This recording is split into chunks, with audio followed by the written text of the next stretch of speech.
Não existe um método lógico de conceber ideias novas ou de reconstruir logicamente esse processo. Não se conhece a fórmula da criatividade. A busca do novo é uma aventura pelo desconhecido. Como procurar o que não se conhece? Se alguém sabe o que procura, então não é novo. E se novo é, não se tem como saber o que se procura. Mas como buscar o que não se sabe direito o que é e nem onde está? Trecho de Filosofia da Ciência, de Alberto Oliva. Epistemologia é o tema do Ciência e Letras de hoje, um programa resultado da parceria entre o Canal Saúde e a Editora Fiocruz.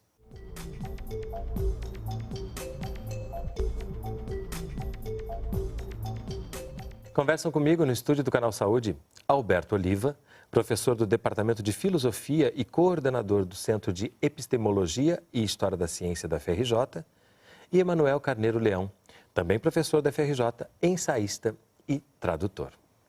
Sejam bem-vindos. Para começar, quando a gente fala em epistemologia, a gente está em busca do quê? Bom, eu acho que é episteme do grego, né? Conhecimento.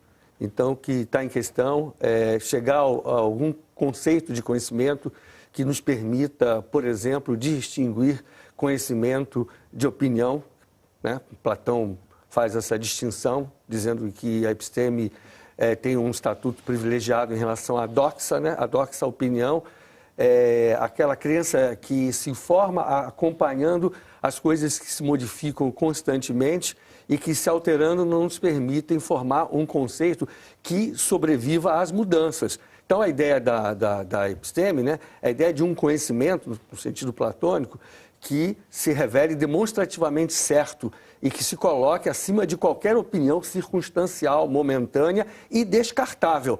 Eu acho que numa época como a nossa, é fundamental se discutir o que é conhecimento, tendo em vista que a gente está soterrado hoje por uma avalanche de informações e que muitas das vezes nos são apresentadas como se fossem conhecimento e estão longe de ser isso.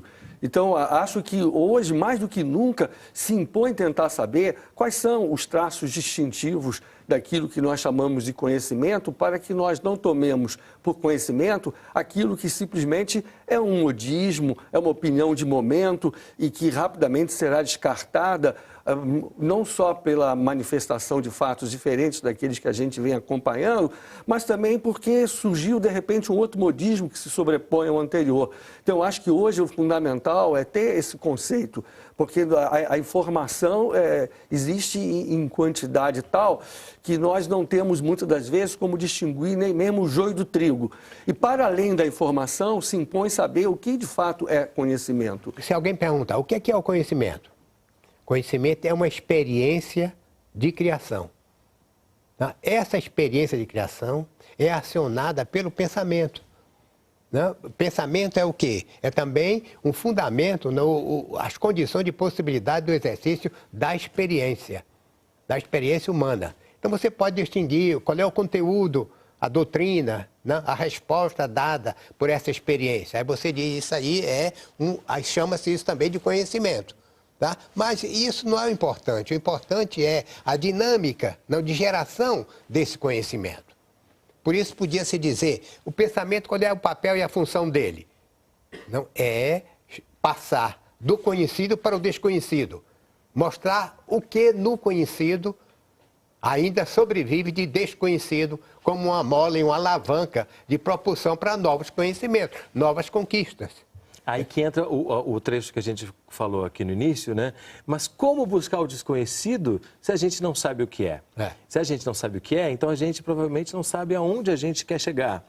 Mas é justamente esse não saber que seria essa alavanca para que o conhecimento sempre acabe se superando e muitas vezes até negando conhecimentos anteriores.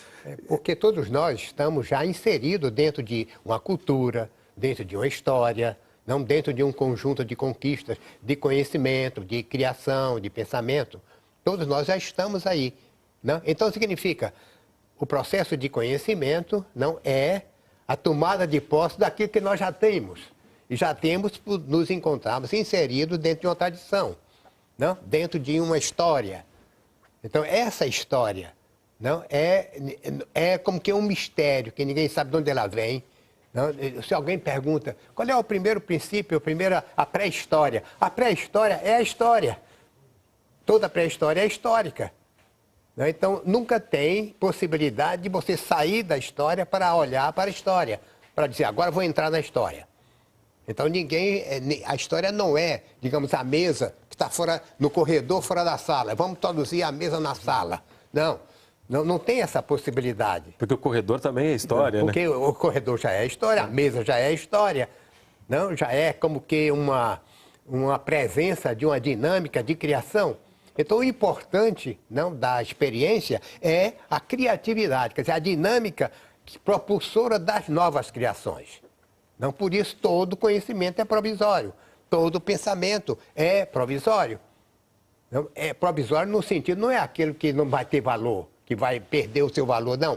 É que vai ser uma alavanca de propulsão para novas conquistas, para abrir novos horizontes, não? Novas dimensões de questionamento. E há algo no humano que não deixa essa roda parar, né? Não pode. Sem dúvida, essa falibilidade a que se refere o professor Emanuel é importante de ser compreendida, porque durante muito tempo prevaleceu a ideia de que o conhecimento se caracteriza pela definitividade. E esse não é o caso. Por exemplo, a gente, quando leu Kant, comprova uma coisa estranhíssima para um dos filósofos que podemos considerar um dos maiores de todos os tempos. O Kant diz, bom, quem poderá acrescentar alguma coisa à lógica de Aristóteles? Né? Não demorou muito e a lógica foi algebrizada por George Boole e depois se tornou lógica matemática também. O Kant diz, a física de Newton é o alfa e o ômega no conhecimento da natureza. Também não tardou muito para que surgisse a teoria da relatividade. Ele fala, a geometria euclidiana é o modelo maior de conhecimento. Aí surgiram as geometrias não euclidianas. Então, essa consciência de que, para se chegar ao conhecimento, é necessário exercer algum tipo de controle metodológico, porque não é qualquer crença que pode postular esse estatuto. Então, isso é ponto pacífico. Me parece que o que está em questão é, em primeiro lugar, discutir quais são esses controles. Por exemplo, então, para o conhecimento, para se caracterizado como conhecimento uma crença, é preciso que ela seja verificável, é preciso que se recolham evidências em apoio a essa crença, é preciso que ela seja refutável, por exemplo, que ela tenha conflitos potenciais com a experiência. O que é preciso que uma crença tenha para que ela possa aspirar à condição de conhecimento? E ao lado disso, vem essa crescente consciência de que aquilo que hoje está bem estabelecido, está bastante comprovado, pode, diante de novas evidências, ser revisto ou até ser abandonado, se for o caso, como acontece, por exemplo, com a transição da mecânica clássica para a teoria da relatividade. Então, esse é um processo que a gente não pode pensar assim como chegando a resultados definitivos ou finais, mas é um processo especial de busca de conhecimento, porque se propõe sempre a passar por controles de qualidade. Então, por exemplo, se eu simplesmente exposo uma crença, e eu não sou obrigado, se eu não estiver atribuindo a ela estatuto de conhecimento, eu não sou obrigado a dizer, mas eu a verifico assim, assado, ela pode ser comprovada por este ou por aquele caminho ou procedimento. Eu não sou obrigado a fazer isso. Eu posso dizer até que a crença é de foro íntimo, mas se eu digo que determinada teoria eu a proponho como conhecimento, então a primeira coisa que ela tem que postular é ser verdadeira, porque não existe conhecimento falso.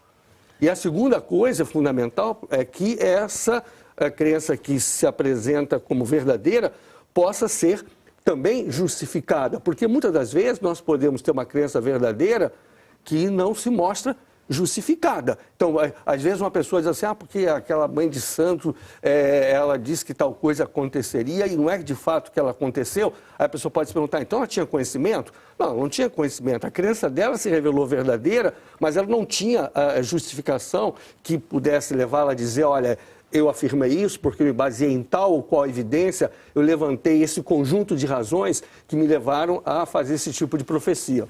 Aí a gente entra a partir disso que vocês estão falando na questão das formas do conhecimento, né? Que a gente tem a ciência é uma forma de conhecimento que passa por esse processo todo de validação, né? A partir desses caminhos que em algum determinado momento são legitimados como os caminhos que vão validar aquela questão científica naquele momento. A gente também tem a filosofia, a gente também tem a arte, né, que são formas de conhecimento. Você citou a Mãe de Santo, que está ligada a mais uma questão espiritual. Né?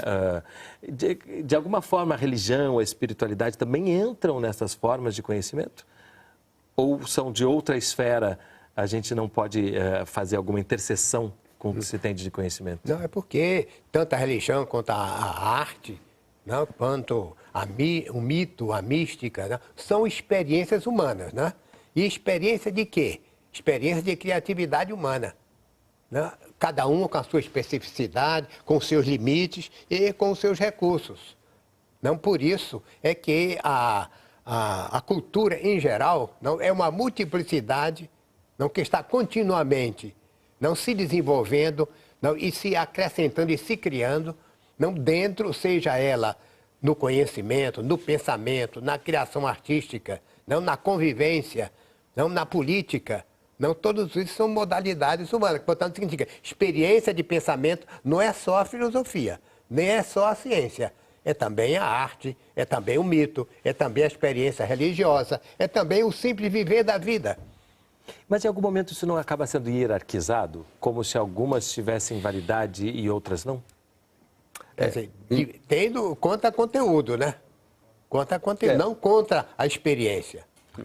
A experiência que ele diz como vivência humana. Nesse particular, ele tem toda a razão. Quer dizer, você não pode diminuir vivencialmente nenhuma experiência do pensamento. Por exemplo, eu leio uma poesia de João Cabral do Melo Neto, eu não tenho que ficar me perguntando se aquilo é conhecimento, se não é, se aquilo é verificável, é refutável, se aquilo foi embasado na experiência ou não. Não cabe fazer isso.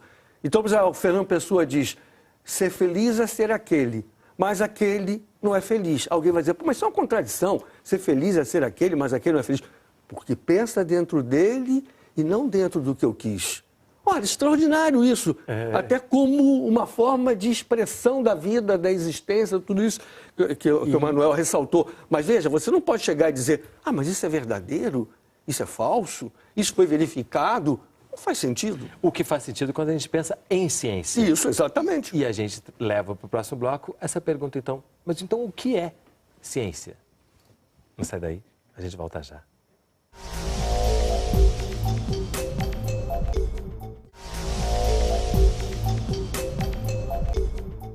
Epistemologia é o tema do Ciência e Letras de hoje. Comigo no estúdio do Canal Saúde, Alberto Oliva e Emanuel Carneiro Leão. Ficou a pergunta no bloco anterior do que é ciência, mas eu não posso deixar de passar aqui em branco o fato de que você trouxe João Cabral de Melo Neto e Fernando Pessoa para cá, e que como isso impacta, falando na experiência, né, da importância de compreender ou respeitar toda a experiência. No momento que você diz uma poesia do Fernando Pessoa, eu fico impactado. Isso mexe comigo. Alguma coisa em mim transborda e me faz atingir um outro estado. Né? Isso é uma experiência. Sem dúvida. Válida, importante, necessária para a humanidade. Né? E você pegou dois grandes ícones né, da língua portuguesa, um brasileiro e um português. Mas, quando a gente está falando de ciência, não é necessariamente isso que a gente está buscando. O que a gente está buscando quando a gente fala em ciência? A ciência tem uma localização histórica. Significa, nem na pré-história não houve ciência. Nesse sentido, de um sistema, um sistema de relações, portanto, de julgamentos verificáveis, objetivamente controlados. Isso não houve sempre. Então, mas, quer dizer, então, não houve humanidade? Não houve criatividade? Não houve criatividade? Não houve e de onde experiência? proveio essa modalidade, ou esse nível de história construído na base da verificação da ciência? A partir da Idade Moderna, que isso se tornou como que controlado. Não ficou mais solto. Sendo a partir da Idade Moderna, a gente, em termos do que a gente compreende, né, de história, a gente está passando por cima da Idade Média e da Idade Clássica, da Antiga, onde os gregos, que são os grandes propulsores da filosofia ocidental, seguem sendo até hoje, tanto que Platão aparece sempre, inclusive no livro que a gente vai ver daqui a um pouco. Claro, porque eu acredito, por exemplo, que a ciência é impensável sem a filosofia. Muita gente procura introduzir a ideia de uma radical descontinuidade que eu não vejo como possível. Então, por exemplo, o espírito dedutivista, matemático, que é essencial para o advento da ciência moderna, ele está lá em Platão. Mas não necessariamente aquilo era ciência. Porque, como ressaltou Emmanuel, outros procedimentos são acrescentados para exatamente fazer o quê? Tornar os controles mais eficientes. Então, a partir de 1620, com o novo órgão, por exemplo, do Francis Bacon, então a ideia é de que é preciso partir da observação para se tentar explicar fenômenos naturais. Que eles não podem ser esses fenômenos naturais apenas estruturados com base numa teoria que se antecipe a eles fenômenos. Os fenômenos precisam ser diretamente acompanhados. E a partir desse acompanhamento observacional, aí se torna possível elaborar uma teoria que derive desses fenômenos, que seja sustentada por esses fenômenos, né? E aí então é introduzida a ideia de um conhecimento que não só se mostra capaz de explicar, mas também de transformar aquilo que é explicado. Daí vem a ideia que aparece em 1620, no novo órgão, de que saber é poder. Então, aí tem uma guinada fundamental, porque até então, se a gente olha no mundo grego, o conhecimento é essencialmente bios theoretikos, é vida teórica. A gente vai para o mundo latino, conhecimento o que é? Está ligado à vida contemplativa, à vida de contemplação. Agora, quando você vem exatamente para a transição sobretudo da filosofia moderna, aí o que você ali encontra? Essa ideia muito diferente, original, de que uma das formas fundamentais de se avaliar se é conhecimento ou não é ver se ele é capaz de gerar poder. Poder de controlar os fenômenos estudados, poder de submeter as forças cegas da natureza, que essa é uma pregação muito moderna. Quer dizer, até então a natureza, se a gente pensar sobretudo em termos medievais, a natureza é vista como um espaço sagrado, criado por Deus para que os homens vivam em harmonia e em paz, essa ideia religiosa de que, de alguma maneira, nós não estamos no paraíso, mas estamos em algum lugar criado por Deus para que nós possamos viver bem. Mas a partir da era moderna, você tem a ideia de que é preciso não só explicar, mas também transformar aquilo que é explicado. Daí que vem a questão do poder. Isso. Né? O homem pode mais através da ciência. Isso é. A partir da Idade Moderna, né, a ciência deixou de ser contemplação da realidade para se transformar transformação do real.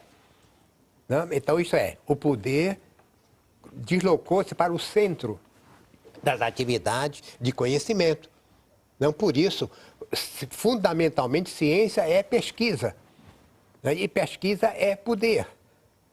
Não, daí a necessidade não das condições para que esse poder se exerça na pesquisa. Então, isso fez com que houvesse a necessidade não de especificamente se desenvolver uma política da ciência. Não, a política é o quê? É o exercício do poder, a distribuição do poder. Né? Então, daí, né, para haver o desenvolvimento de uma ciência transformadora do real e não apenas contemplativa do real, não, é necessário que haja uma disponibilidade de poderes, não, em todos os níveis. Não, no nível econômico, não, no nível social, não, no nível dos ideais, não, das aspirações. Não, por isso, não quer dizer que o homem moderno é mais feliz do que o medieval ou do que o antigo. A felicidade não está ligada não, a essa produção do poder. O poder eu posso transformar, eu posso fazer com que as coisas facilitem a minha vida na Terra. Mas poder sempre me traz também uma questão de competição, né? Eu posso mais que você. Você pode mais do que ele. Quando a gente fala em ciência, também se fala nisso, nessa competição do de qual ciência deve ser mais valorizada que a outra? Então, a ideia é de você controlar, ter poder sobre as forças cegas da natureza. Então, porque se você transplantar essa mesma ideia para as ciências sociais humanas, então isso levaria, em última análise, a quê? A possibilidade de eu ter uma teoria psicológica, uma teoria sociológica capaz de antecipar comportamentos e, quiçá, até controlá-los.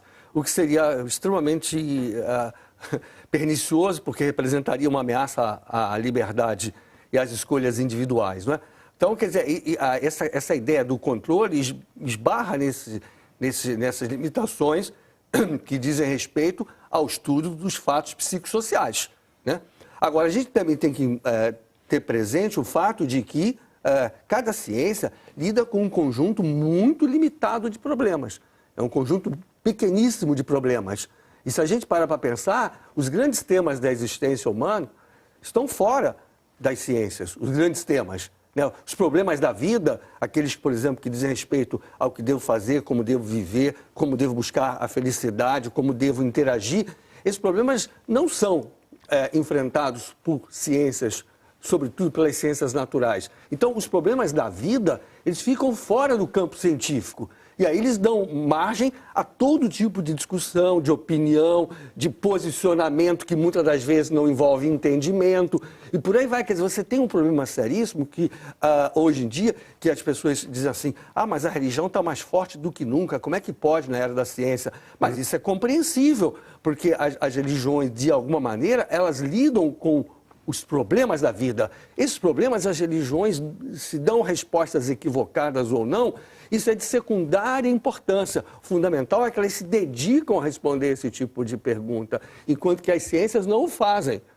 E aí, quer dizer, nós temos esse grande problema hoje, quer dizer, que o conhecimento científico, na verdade, ele acaba sendo buscado por um conjunto muito pequeno de atividades, né? Enquanto que todo esse mundo de questões que mais afetam vivencialmente o ser humano, esse mundo de questões fica fora. Acaba sendo contemplado muitas vezes pela criação artística também. Exatamente. Né? Daí você falou, mas quando você lê um poema de Cabral, ou de Drummond, ou de Fernando Pessoa, poxa, isso cria uma sensibilidade especial, isso me comove, né? Mas é por essa razão, porque esse trabalho poético, de alguma maneira, fala de coisas que são extremamente importantes para você em relação às coisas que você tem vivenciado, que você tem enfrentado, que você tem sofrido, né? Aquela nota de pé de página do Marx, que o Marx tem aquela questão de separar a infraestrutura, a superestrutura. Então, quando ele se depara com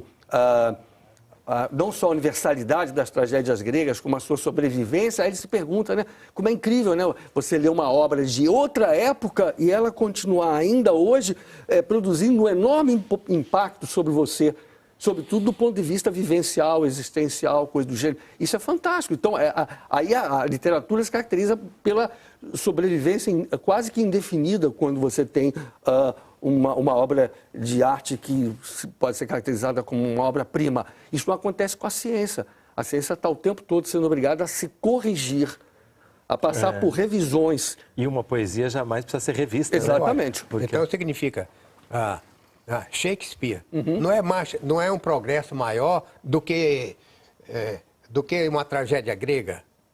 Não são incomparáveis isso. Né? Do ponto de vista da verificação, da objetividade, claro. Né? Porque é uma criação humana. Então você só pode vivenciar, só pode viver essas criações. Não? E é importante para a sua própria vida, isto é, para você, ao viver, morrer, não? É importante que haja uma independência, não, da criação artística frente, não, ao processo de controle e desenvolvimento da ciência.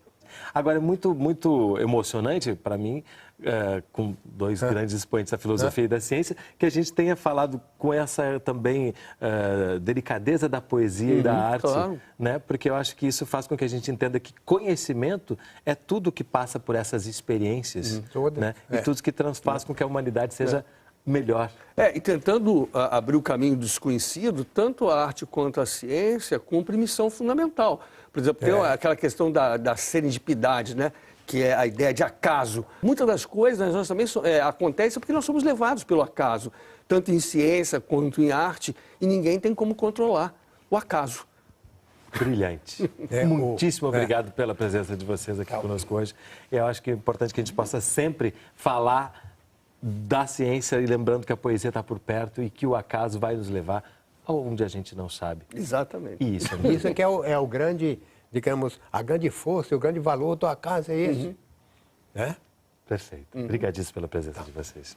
O programa Ciência e Letras da Fundação Oswaldo Cruz é resultado de uma parceria entre o Canal Saúde e a editora Fiocruz. Se você quiser entrar em contato, mandar sua crítica ou sugestão de leitura, nosso telefone é 0800 701 8122. A gente se vê no próximo programa.